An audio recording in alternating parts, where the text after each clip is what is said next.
Are you prepared for the inflationary tsunami that's coming your way?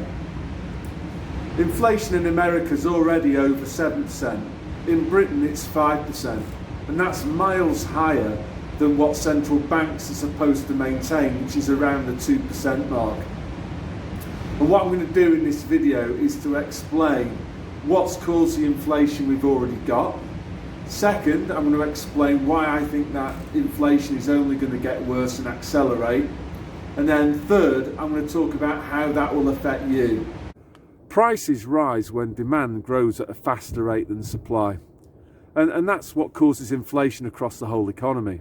It's a demand-supply imbalance.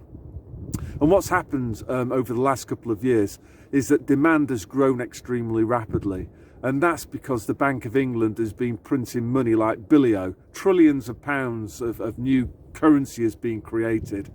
And that's been used to finance government spending on things like furlough, which was this idea of paying people 80% of their wages to stay at home. No wonder people obeyed the lockdowns. And then other things like help out to eat out, which has obviously helped people to lose weight, not. And then other things like bounce back loans. I know personally of somebody who, an entrepreneur who took one of those out, and it took him about 30 seconds. And he didn't really need the money anyway, but not for his business, but he just spent it on stuff. Knowing him, it was probably rock climbing gear. So unlike the money printing that happened in 2008 to bail out the banks, this round of money printing has gone into the pockets of households who have spent it. And that's why we've got some real inflation, consumer price inflation this time around. So what I'm saying so far is that money printing since 2020, March 2020, has been insane, and that's added to spending in the economy. Now, on its own, that would cause inflation, but we've got something else in the mix too, which has been a reduction in supply. And you can probably guess what's caused that. Yep, it's been the lockdowns. If people are at home in their back gardens, they're not in work producing stuff. I know there's this argument that some people, office workers, can work from home, but a lot of production was suspended. Also, a lot of lockdowns, the regulations and stuff, it actually led to the end of many businesses. And businesses that have gone bust don't produce anything anymore. So what you've got then is a situation over the last two years or so where demand has grown rapidly at a time when total supply has decreased. Even the media are kind of accepting this now. They'll dress it up with kind of baloney like supply chain disruptions, but definitely aggregate supply, total production has dropped. And if you add extra spending into that mix, then you'll get a hell of a lot more scarcity, hence the empty shelves in supermarkets. Microchip shortages that mean that you can't buy, shortages of all sorts of stuff that have got chips in, like even cars. And this is why you've got rising prices. You've got a bidding war going on across the planet, basically. Too much money chasing too few goods. It's not a surprise that there's inflation. Yeah. So that's what's caused the inflation. Unfortunately, I don't think we've seen the last of inflation. In fact, I think it's going to get a lot worse. The media are trying to tell you that it's just temporary, but I'm telling you it's not. Inflation's just going to accelerate from here on in. And there's a couple of reasons for that. The first one is that I expect central banks to keep on printing money.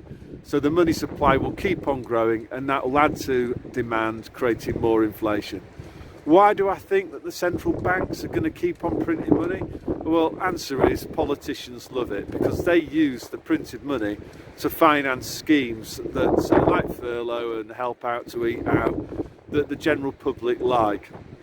And I think the next big scheme that they've got in the pipeline is something called UBI, which stands for Universal Basic Income. And this is the idea that unlike a conventional welfare benefit, everybody who's over, like say, the age of 18 will get, say, a sum of like €300 a month here in Finland to spend on anything that they want. And everyone gets it, regardless of whether they're employed or unemployed. So you can imagine that's going to be a massive vote winner. So that's why I expect central banks to keep on printing, because politicians will demand it, and they'll demand it because they know they're toast unless they keep on providing the general public with more and more public spending on, call it help, So that's the first reason. Second reason is that I expect the velocity of circulation of the money supply to kind of speed up from here. And velocity is just the number of times each unit of currency is spent in a year. So, for example, if you took a tenner, one £10 note, if it was spent 3 times a year, it would add £30 to total spending.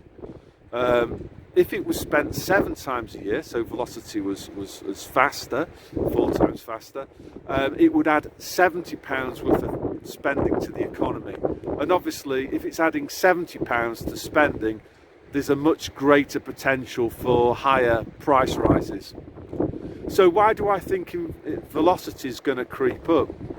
Well, the answer is all down to inflationary expectations. I think most people now are beginning to notice inflation, and that will influence their behaviour. What people will start to do is to spend their money more rapidly before it loses value. So I think that there's already enough money in circulation to cause a very, very nasty inflation problem. Maybe even, this is the classic hyperinflationary feedback loop, that if people lose confidence in money as a store of value, they'll spend it very quickly. So that will add to velocity, that will add to total spending, that will push inflation up.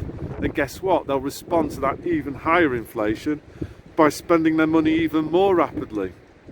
So prices go up again, incentivizing people to spend their money even more rapidly. And as I say, this is a classic hyperinflationary doom loop, and it's not beyond the realms of possibility that this could happen. The other thing that's a possibility too is that international investors start to lose confidence in sterling. They doubt it as a store of value, and they start offloading it, and that could well create a run on the pound. And the problem with that is that it will drive up import prices. And again, I think we're beginning to see this already. So, what workers will do is demand wage increases, or try to demand wage increases. And that'll add even more spending into the economy at a time when supply's not recovered yet from all of these hideous lockdowns. So you can see that there's massive potential for some very, very serious inflation, far more serious than I've ever seen in my lifetime. And I think for me that the peak I saw was 20% around 1980. So how are people going to be affected by rapidly rising inflation? Well, I think the answer is going to depend partially on your personal circumstances. So maybe for an investment banker or a magic circle lawyer in the City of London, you'll be all right, because you might be able to negotiate yourself a pay rise that matches or betters inflation. But for most people, that won't be the case. Even before COVID and all of this economic mess came along 2 years ago, for a very, very long time now, lots of Brits have been struggling because they've just not been able to negotiate the pay rises needed to cope with the cost of living increases that we've already seen over the last 20, 30 years. So what's going to happen is just this continuation of the pre-COVID trends, really, but just accelerated. So we'll see discretionary spending on things like visits to pubs, restaurants, theatres, shop selling, anything that's remotely luxurious, even golf clubs and stuff like that. People just make their existing set last a little bit longer rather than buy new ones. So all of these businesses are going to experience falls in their revenues, and that's going to be really tough because inflation is going to be pushing up these businesses' costs at the same time. So it's highly likely, that a lot of these businesses that are currently operating on wafer-thin profit margins are going to be plunged into losses, and they'll close down. And those businesses will lay off workers, and those workers will become unemployed. And that then creates two more problems. The first problem is that those unemployed workers have got less money to spend. So other businesses who weren't previously affected will start to experience falls in their sales levels too.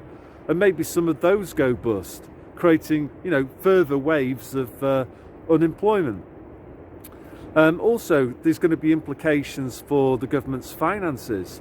One thing that's going to happen is that there's going to be more people claiming job seekers allowance and other unemployment related benefits. So government spending is going to rise, whilst at the same time the number of people paying income tax is going to drop. So again, the government's budget is going to be pushed even deeper into deficit. And these days the government can't find buyers for its bonds. The only buyers for UK government bonds are the Bank of England and their magic printing press. So what I think is going to happen is bigger budget deficits are going to lead to even more money printing, which is going to lead to even higher rates of inflation, which causes more pain for households and further drops in economic activity. So you can see how you can get into an inflationary depression, worse than anything that we've seen certainly in my life, and I'm 54, and it could even end up in a hyperinflationary collapse of the economy, which is not as unusual as you think. This is the sort of thing that Russia experienced in the early 1990s. Okay, so that sounds bad, doesn't it? But that won't be the worst adverse effect of this rapid rise in inflation that we're likely to see. The biggest impact is going to be on household wealth, especially property wealth. So what we're seeing now is, as I say, already we're seeing pressure on central banks to raise interest rates. It'll get to the point, I think, where the Bank of England will have to push interest rates up to defend sterling if there's a run on it. And that's quite likely in my view. They're supposed to keep inflation within a percentage point of a 2% target. So inflation at 5%, they've already got a massive problem, and they need to retain their credibility. If they don't, there'll be a run on sterling, and that will cause even more inflationary carnage. Okay, so basically, why is that a problem, interest rates going up? Well, the simple answer is that a lot of Brits have got a lot of debt.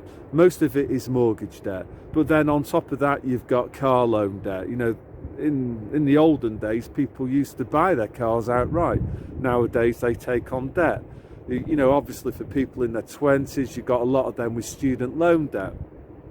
The interest rates linked to inflation there.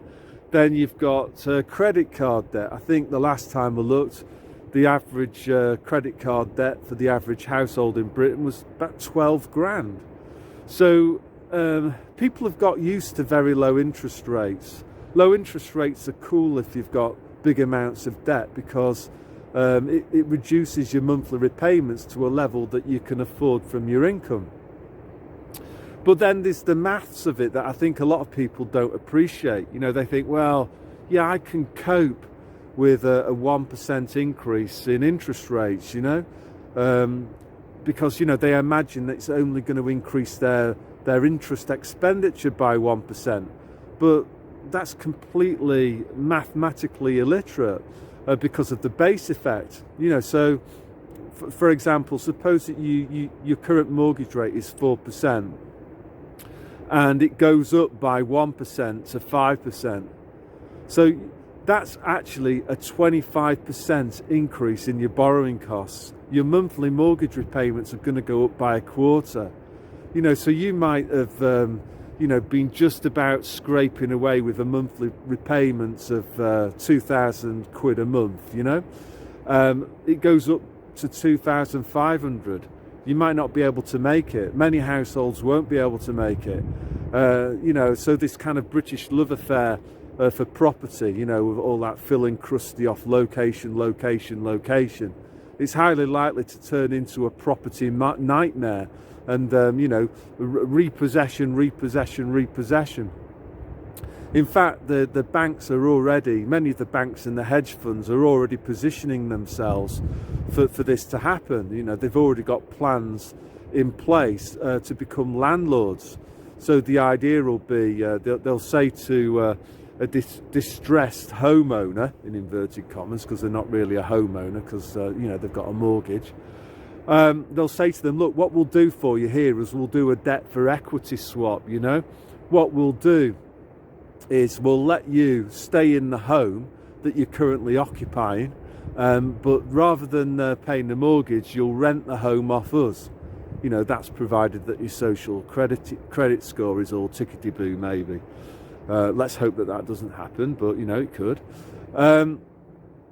So basically, you'll have a mass confiscation of household wealth by banks and hedge funds. They will own the majority of the UK's property stock, because a hell of a lot of households have gotten used to very, very low interest rates, and they're normalised in their behaviour, and they don't understand that even a small percentage increase can cause a cataclysmic increase in their monthly expenditure on debt interest. Be that mortgage interest, interest on the car loan, interest on their credit card. It doesn't matter. It's the basic maths of the situation.